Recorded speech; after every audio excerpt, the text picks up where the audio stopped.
We are watching for reaction today on a story that has plagued Ontario Premier Doug Ford for months. One of his longtime friends has pulled out of the running for the province's top police job.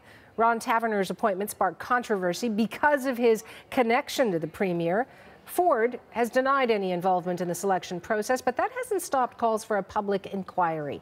CBC's Megan Fitzpatrick is in Toronto. She is tracking this story. What more do you know about Taverner's decision, Megan? Well, so he sent an email to the minister responsible for the OPP last evening, what was released to the media last evening anyway.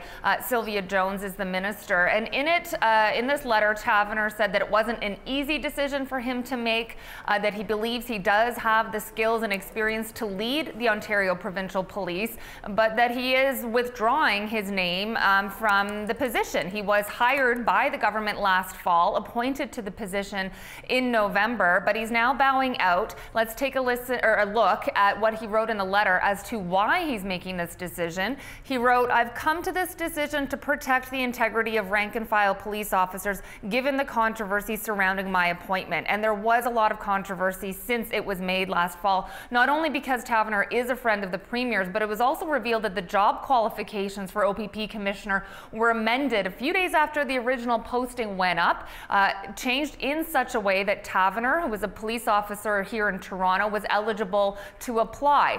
This sparked questions around political interference, conflict of interest.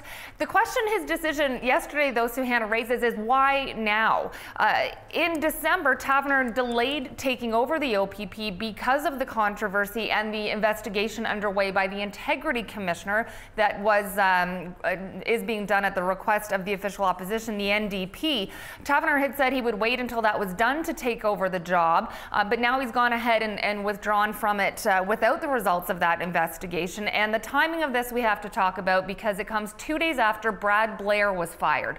Brad Blair was the Deputy Commissioner of the OPP. He also went for the top job, didn't get it. Taverner did. And last fall, Brad Blair raised these questions around political interference and conflict of interest in a letter to the provincial ombudsman and has gone as far as taking court action to try and force the ombudsman to investigate Taverner's hiring. Brad Blair fired on Monday, Suhanna, and that raised new questions of political interference into his firing, in addition to questions of political interference in the hiring of Taverner. Premier Doug Ford and the Minister Sylvia Jones have denied any wrongdoing, any political interference, saying these decisions, both for the hiring of Taverner and the firing of Brad Blair, were made independently.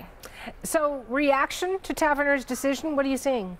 Well, I'm seeing a statement from Doug Ford so far that was put out by his office last evening. It thanked Taverner for putting his name forward and saying that Taverner would have been a tremendous asset to the OPP. Let's look at what else the statement from Doug Ford said.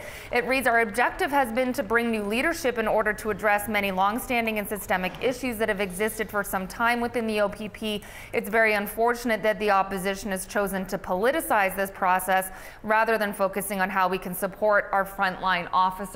We should hear from the Premier directly this morning, Suhanna. He hasn't been in question period all this week here at the Ontario Legislature while this controversy and the firing went on for several days, but he'll be pressed by the opposition on this morning. Brad Blair, for his part, put a statement out with his lawyer last night saying Taverner's decision in some way feels like vindication.